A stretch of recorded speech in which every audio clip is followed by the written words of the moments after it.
Welcome to the Lean Blog Podcast. Visit our website at www.leanblog.org.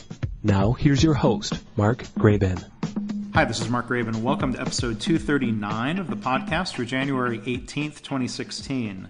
My guest today is Pascal Dennis, and I'm really honestly quite surprised he's only been a guest once before. I thought it had been more than that. If you go back to episode 96, we were talking about one of his previous books, The Remedy, and you can find that episode by going to leanblog.org/96. Today we're going to be talking about his excellent book, Lean Production Simplified. It is now out in a third edition from Productivity Press, which is the same publisher as my books. His new edition has more examples from healthcare. Pascal and I have been able to do some work together in that realm. Pascal is head of a consulting group called Lean Pathways, and I really recommend Pascal and his work highly. I hope you enjoy the conversation. Here is Pascal. Thanks for being a guest again on the podcast. Thanks, Mark. It's always a pleasure. Looking forward to a good discussion. Yeah, likewise. So we're here today primarily, well, I think we'll go into other topics, but we're going to talk about your new book, Lean Production Simplified, or it's a new third edition. It's been a favorite book of mine going back to the original edition. Your background, of course, is at Toyota, and I think the book is just very, very clear and a well-grounded summary of what Lean is. So maybe first, for people who might not be familiar with you, I should ask first, maybe talk a little bit about some of your background and experience, and then talk about the third edition of the book, if you would. Yeah, I'm happy to. Like you, I'm a professional engineer, and I studied chemical engineering, and my initial work was in health, safety, and environmental engineering, and I joined Toyota Motor Manufacturing in that capacity, and I grew up there professionally, and was lucky to have very patient and good-humored senseis that taught me and my colleagues the basics. About 16 years ago, I launched a coaching a team called Lean Pathways, and we've been lucky enough to work in a range of industries, the beginning with manufacturing and then branching out into consumer goods and aerospace. And nowadays, we do a lot of coaching in areas like healthcare, especially information technology, design, more work upstream and downstream of operations, if you will. So it's been a marvelous journey, a heck of a lot of fun, and I've learned a ton. But as the old adage goes, the more you learn, the more you realize you don't know. So I'm humbled now more than I've ever been, I suppose. Yeah, and so along the ways you've had different experiences and worked with different people and learned different things. What are some of the main changes for the third edition here? Well, as I said, as you and I have discussed a number of times, lean thinking and methods are developing roots now, far beyond manufacturing. They're moving upstream and downstream of operations, for example, and into sales and marketing, engineering, design, downstream into a supply chain, retail, customer service, and they're also moving laterally into totally different industries like healthcare, and as I said, information technology. And the first edition and the second edition were largely focused on manufacturing, the heartland, if you will, of Lean. But increasingly, as I work with people and my team works with people, it's clear that we need to translate what Deming called the profound system of knowledge for our friends and colleagues in these other areas. So the book has many more examples from outside of the factory. So, for example, what does quality in the process, or jidoka, mean in a healthcare value stream? What does standardized work mean for a design team or for a surgical team? So trying to shine a light on questions like that and help our colleagues in different industries thereby. Yeah, because lean production, I guess, people originally thought of it as being something for the factories, even within the manufacturing enterprise. But as Yep. you're saying, lean becomes useful, or as hopefully as there's a lean culture, that becomes more than just a factory culture.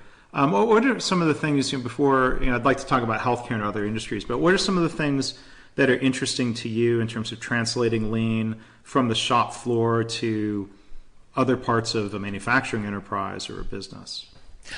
I guess what's endlessly fascinating for me is the following kinds of questions. How do core mental models change as you move upstream and downstream of operations? How does the basic definition of value change? As our colleagues listening will attest, Lean begins by defining value. But what is value for, say, an HR team or a marketing team? How do people think? What are their core mental models and assumptions about reality in these new areas? How do they translate value? And then everything else opens up. So if we know what value is, how do we understand what waste is? How do we triage waste? And how do we apply the fundamentals, visual management, standard work, daily accountability, so that we can achieve that value? And it's really endlessly fascinating because there are no simple answers, as you know. So in an area like HR, we talk about value, and value is defined by the customer. I'm sure it gets complicated or confusing. HR is not working with the customers. I guess customers aren't willing to pay a surcharge for recruiting and hiring talent who then add value. Do you view it or try to translate it and think about HR's internal customers, or how would you talk through this idea of value with somebody who works in sort of an internal function like that? Yeah, that's a terrific question. So staying with HR, we ask, what is value for you all? And so HR needs to ask its internal customers, to your point, what do you need from us? How can we help you? And also, that's one vector. It's kind of like in physics, it's the sum of vector forces. That's one important vector, the internal customer. The second vector is provided by senior management and their definition of purpose. What are we trying to achieve as an organization? So the HR team needs to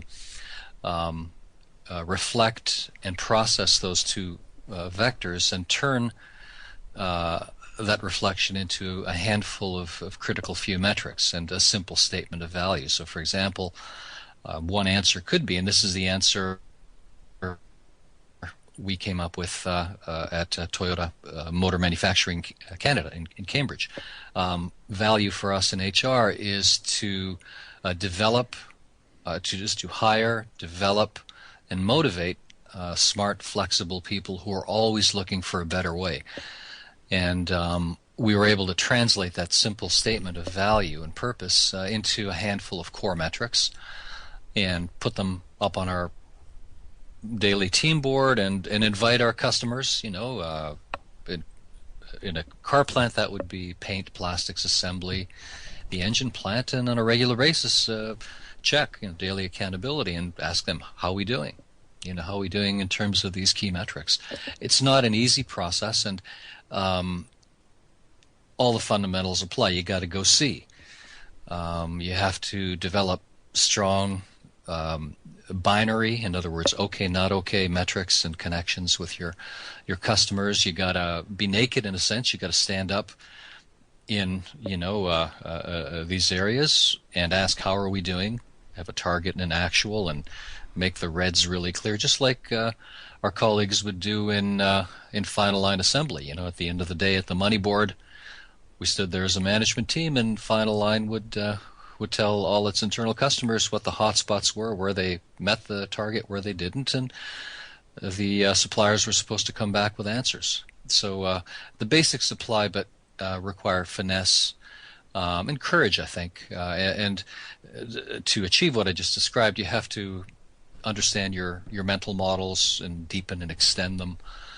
Go see and take some risks and have, some people call it critical conversations.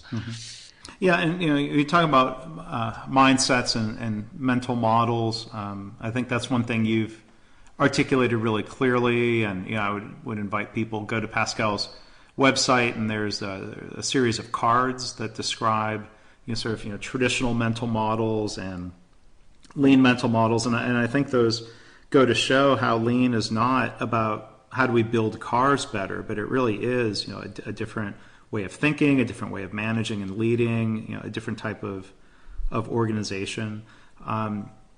Is there one of those comparisons of those mental models that stands out to you as being maybe let's talk about healthcare a little bit. One of those that's most interesting to talk through with people in healthcare, the before and after type comparison. Boy, that's a very juicy question, Mark. I spend most of my personal practice, I think, is coaching senior executives and working through questions just like that. So some of the mental models that are relevant and require deep reflection I guess the first one is in healthcare, senior leaders, with the best of intentions, tend to view improvement as a result of them. Improvement happens when people just like me come up with fiendish plans and everybody else does as they're told. And you've seen it. Yeah. And it's not ill will. No. And these are not bad people, but that's just the way they were taught in medical school or whatever practice they came out of. So shifting from that image to improvement occurs when we define purpose in a clear and compelling way, identify what's preventing us from achieving purpose, develop one-page plans for eliminating those obstacles, and then, most important of all, involving everybody in the organization in fixing their requisite part of that overall elephant, if you will, we call purpose. And that's just a fundamentally different way of thinking, And again, it's not ill will, it's not lack of capability, but it takes humility. One of the core themes in Lean Simplified and all my books, I think, is the need for the personal change and personal growth, And it's, I think, maybe we can delve into, I was going to ask you, when you mentioned a daily accountability process and some of the old habits, maybe not just in healthcare, but,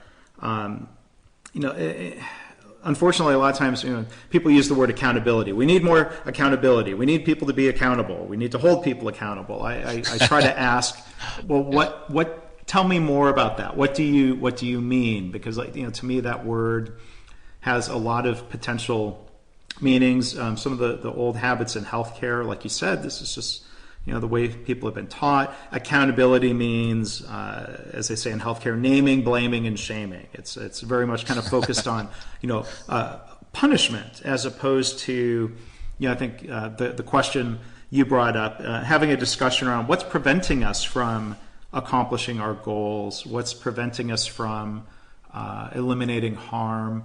So I'd be curious for you to maybe kind of talk through how you would describe accountability or a daily accountability process in a lean context. Yeah, I'm happy to. Another really good question. And as you were speaking, I thought it's so tricky because words have different meanings to you and I, for example, than they might have to someone who was trained in as a surgeon or something. So for me, accountability and daily accountability means each unit in the hospital, in the factory, in the design team has a daily stand-up meeting wherein we look at target versus actual of with respect to our end-of-pipe targets. So it could be throughput, for example, or cost, as well as process targets. So if it's a design process, how are we doing at phase 1, 2, 3? And so A, how are we doing? B, what are our biggest problems? C, what are our current countermeasures? And are the plans on track? Those kinds of questions. And underlying that is the understanding that we have really good people. Yeah. And our people are not the problem. The problem is almost always in the process. So there's a good humor, there's a humanity, and there's I call it a light touch, as we had at Toyota. Whereas for other folks that grew up in a different mindset, for them accountability means just what you said. Who's responsible and how will we punish them? Yeah.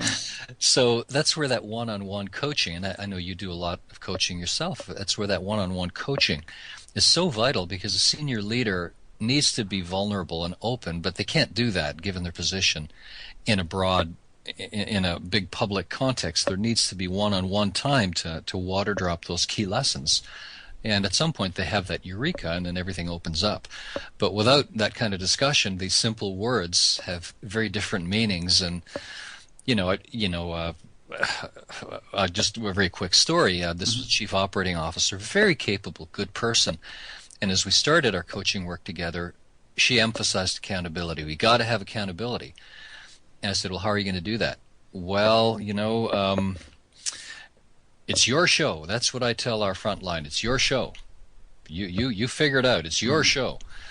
And then I talked to the front line, and I said, well, so-and-so says, it's your show, and thereby, you're totally involved and empowered. And they said, no, we're not empowered. Mm-hmm. And accountability is shame and blame. Basically, we're abandoned. We've been abandoned here, working in this awful system, lack of processes, and my span of control is 50. I remember a nursing manager telling me that. Yeah. So you can see the kind of icky situations that can arise, So, habits like that are tough to, it's difficult to break some of those habits. I was, in episode 236 was a conversation with John Toussaint, and he was talking about, and he's been in their shoes as a former hospital CEO, but he was saying, part of the challenge he sees is that a lot of the hospital CEOs don't know what they don't know. They don't know what the problem is, or it can be difficult, or perhaps, as you say, with a light touch. How do you help people see where habitual behaviors can be counterproductive, or if they have an incorrect view? Their mental model of the organization, as you said, is, oh, my people are empowered. They should go and fix things. And if they don't, shame on them. That might not really be accurate. I mean, do you have any tips for people who are trying to have some of these discussions with executives? You can't be as blunt, I don't think, as to say, hey, you're wrong, buddy. Maybe you can. I don't know.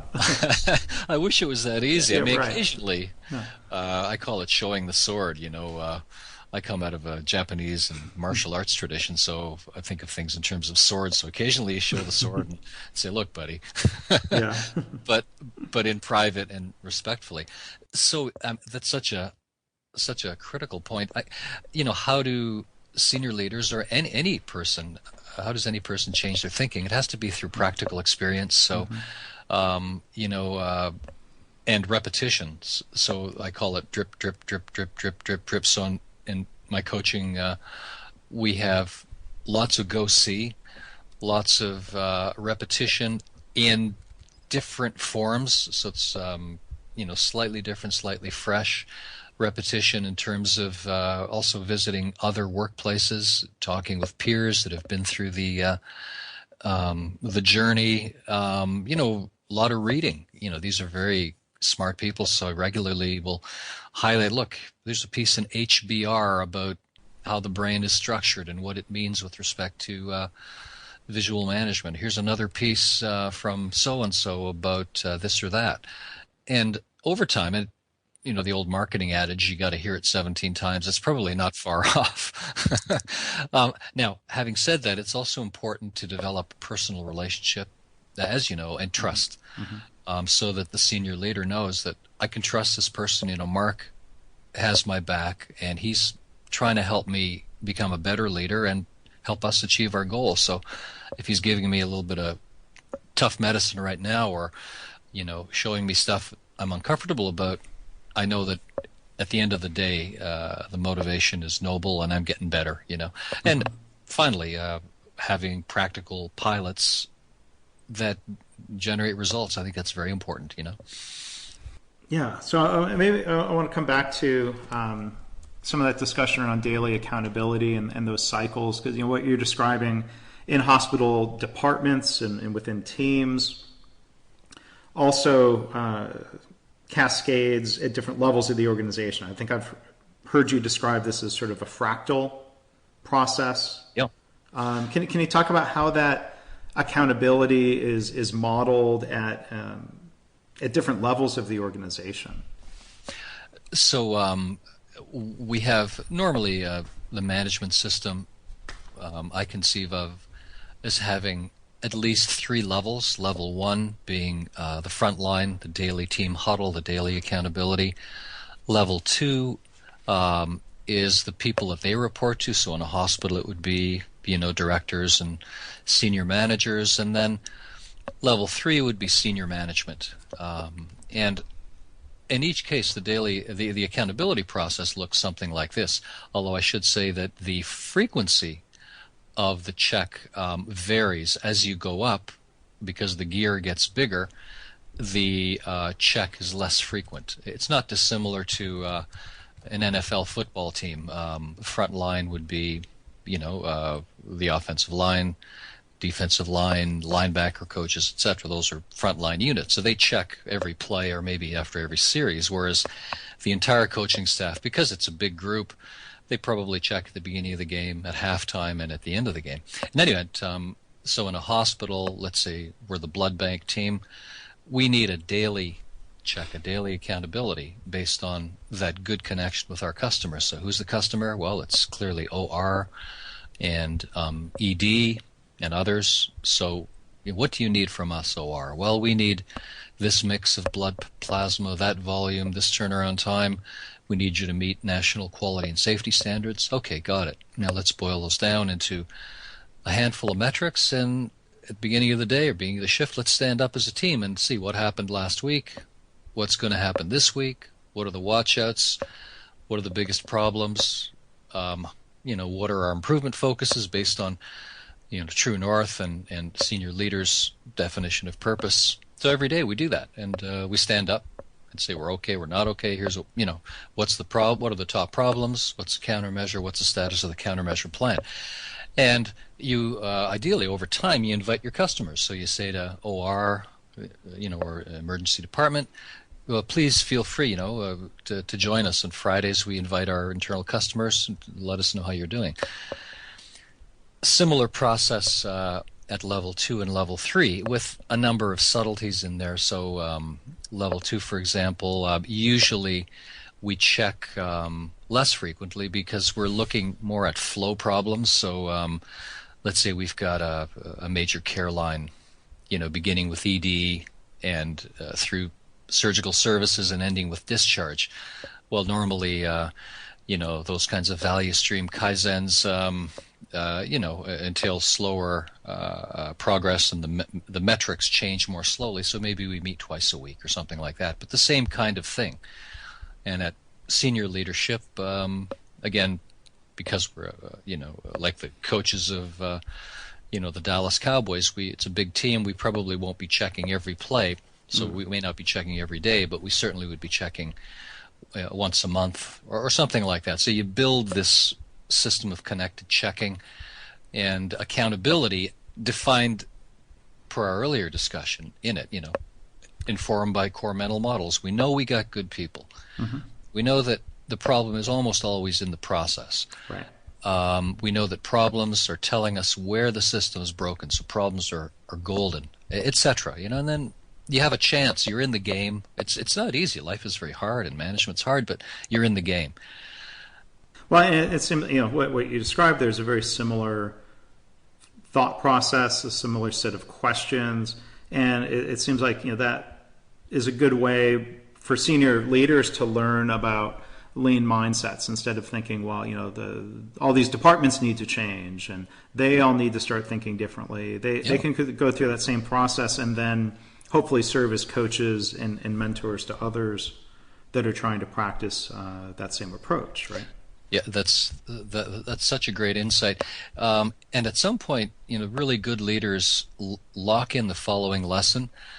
I am doing the same thing that my team is doing. In fact, what I do is replicated 100 times. So, for example, and this one is a very common one in healthcare, if I, as the COO or the chief strategy officer or what have you, continually jump to countermeasures without understanding the problem. Mm. Everybody's going to do that. So I remember having that discussion with a chief strategy officer at a big, successful, very good hospital, and we were talking about growth, one of their core strategic focuses, and he had a eureka. To his great credit, he said, all these years I've been jumping to countermeasures. My assumption has been growth follows, growth, profitability, etc., follows when we open up more clinics. That's the way you grow, by opening up clinics. And I've never tested that hypothesis. We've never had a pilot. We just do it, and our results are haphazard. There's no evidence that this works. And that just shows his growth and his, his intelligence and capability as a person. Because people are people. We make these mistakes, but the best people recognize them and they get better. So he's a much better leader now. Yeah, and that's a powerful example of reflection for someone to have an aha moment, which happens a lot through the study and the practice of Lean. Being exposed to other leaders who have maybe gone before them in making that transition. I mean, John Toussaint is, I think, shows a lot of humility by sort of trying to tell other healthcare executives, hey, I didn't always magically think this way. I used to be what he calls a white coat leader, which has most of the habits, I think, that are the mental models, that you talk about in traditional organizations. But, he says, he was fortunate to have coaches and mentors and people who taught him or kicked him in the butt or what have you. The plant manager, one of the two plant managers I worked for at General Motors 20 years ago, was also a very traditional style of manager, and I got to talk to him a couple of years ago, and kind of asking him to reflect, and he said, well, he was fortunate to have experience at NUMMI. He was one of the first GM people to be sent to NUMMI, who learned the Toyota style and approach, and he went through a transformation in his own approach. And I think one thing he taught me, which I didn't see at the time, was the need to be patient with the other leaders there at GM, because I sort of asked him, like, Larry, you really tolerated a lot of bad behavior from the leaders who reported to you. It seemed like we had a plant manager who got it, if you will, and we still had assistant plant managers running around yelling and screaming and spitting and swearing and stomping their feet.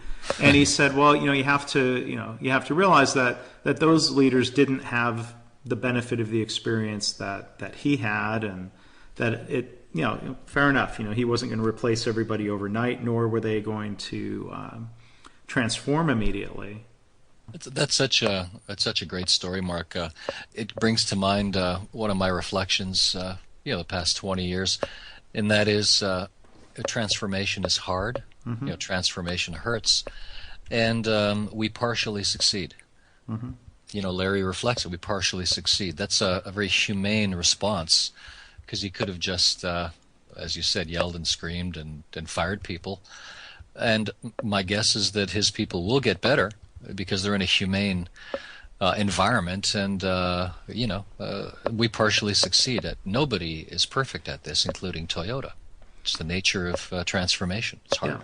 Yeah. And I mean, it's difficult, and we try to be aware of bad habits. I sometimes notice my own brain going in the direction of blaming an individual for something, and you try to catch yourself and say, well, wait a minute, it's a very human habit to jump to conclusions, to jump to blame, and me too. We can be more mindful of it, right? Yeah, me too. It's a daily meditation. I find it hard, like everybody, So, well, let's talk a little bit more specifically about the book. Again, it's Lean Production Simplified, the new 3rd edition.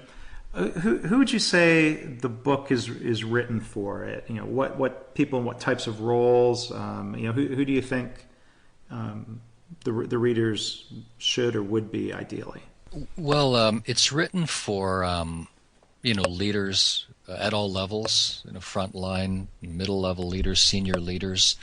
One of the additions is study questions at the end of each chapter. So my image is that, a team leader in any industry might, take their team members through a chapter, and then they have a study group. It's meant to be a practical daily reference. I like to see copies of it, on the desk of the lab technician, or the maintenance tech, or in somebody's cubicle in the IT or engineering department, and I like to see it with scribbles and notes in the margins and so on. So it's written as a practical guide for regular people, to pull on whenever they need. And there's, it's always interesting to see when you see a book on a desk, and it's always good to see a copy that looks well read, and think of what happens with that book. Do you have recommendations of how people use a book like yours within the workplace? Hopefully beyond just their own personal learning, but do you have advice for how people can translate that into action in the organization? I thought a lot about that. How do people use this? How to make this book or any book as helpful as possible? Some of the things that I found to be helpful, and it's kind of nerdy, but it works, like a book club. We have a book club, and we read a chapter a week, and maybe have lunch together, or spend an hour in some afternoon, and we talk about the questions at the end of the chapter. Another common use is what I call lunch and learns. So I'm a team leader in a laboratory in a hospital, and part of my goal this year is to engage our team and to level up their knowledge of the fundamentals. So we'll do a lunch and learn on chapter 4, quality in the process, and part of the lunch and learn is a short lesson, and then we go out and take a walk, different parts of our lab, and we identify what kind of embedded tests do we currently have in our process, what are the biggest risks with respect to satisfying our customers. So, for example, labeling is a big one. Okay, mislabeling has potentially catastrophic consequences. Let's all take a walk and assess the robustness of our current process based on what we've just learned. So activities like that make the concept, whether it's quality in the process or standard work, real. And people like reporting out. And next step after that is to introduce some basic improvement methodology, like quick and easy Kaizen. And you can use chapters as a theme. So this month's theme is quality in the process. Let's see if we can come up with as many ideas as we can in our lab to strengthen our processes. So improve the labeling, improve the our high runner processes, improve lead time, or whatever our customers are telling us we need. So in that way, it becomes a real thing. And as you know, lean methods are a lot of fun. You get away from your normal work. Here I'm processing urine samples or biopsies, and I get an hour, and I zoom out and I look at the entire lab, and I say, hey, why have we got this layout here? Quality in the process means safety as well. So all these islands here, and this crazy spaghetti that we have to walk means that it's more likely I'm going to drop the sample, or I'm going to contaminate it, and it's toxic chemicals and infectious agents. Why don't we that kind of stuff. Yeah, so that talk and that discussion about the concepts hopefully leads into identifying some things we can fix. What can we make better? Yeah, exactly right. And again, the underlying message is we got a good team. I have faith in you. I'm really interested in what you all are going to come up with. Oh boy, And if senior leaders can supplement that with good internal rounding practices, and in the book I described kamishibai, this visual signboard that allows you as a leader to structure your month. So Mr. Watanabe at Toyota Cambridge during major launches, he had an internal algorithm informed by his kamishibai. Mondays he was checking stamping, Tuesdays welding, Wednesdays paint, Thursdays plastics, Friday assembly, and within that there was an algorithm. So 4 Mondays in January, I'm going to check zone A, B, C, D in the stamping plant, and I'm going to have different themes. It's early in the launch, so standardized work is fundamental. So I'm going to use my standard work Kamishi bicarb, that kind of stuff. And so then the message to the team is, holy cow, the boss was here, and she said da da da da da, and she commended us on our improvements in cycle time and labeling, and she gave us some real good challenges. And it's just a different feeling. People feel like, wow, this is great. And their lives are happier, Yeah. Well, and that whole process of, as I said, accountability from a positive standpoint. What are the barriers? You're trying to do good work. How can I help you? We're going to accomplish this together. Is a very different mindset than, again, I'm having my flashbacks to GM. We didn't hit the goal, so we're going to yell and scream and spit and swear and lecture people for not having enough sense of urgency. Which, well, that was not really the bottleneck. That was not the problem. It's funny when you think of it. Well, it is in a way, but thank you for sharing those stories and perspectives, not just in the book, but in our discussion here today. And the other thing I was going to ask you here before we wrap up, third edition is available now. Can you give a bit of a preview of a teaser of a new book that's going to be available here sometime in 2016? I just finished the third installment in the adventures of Tom Pappas and Andy Saito. It's called Andy and Me and the Hospital. If you're familiar with Andy and Me, Tom is a plant manager with problems, and Andy is his Japanese sensei.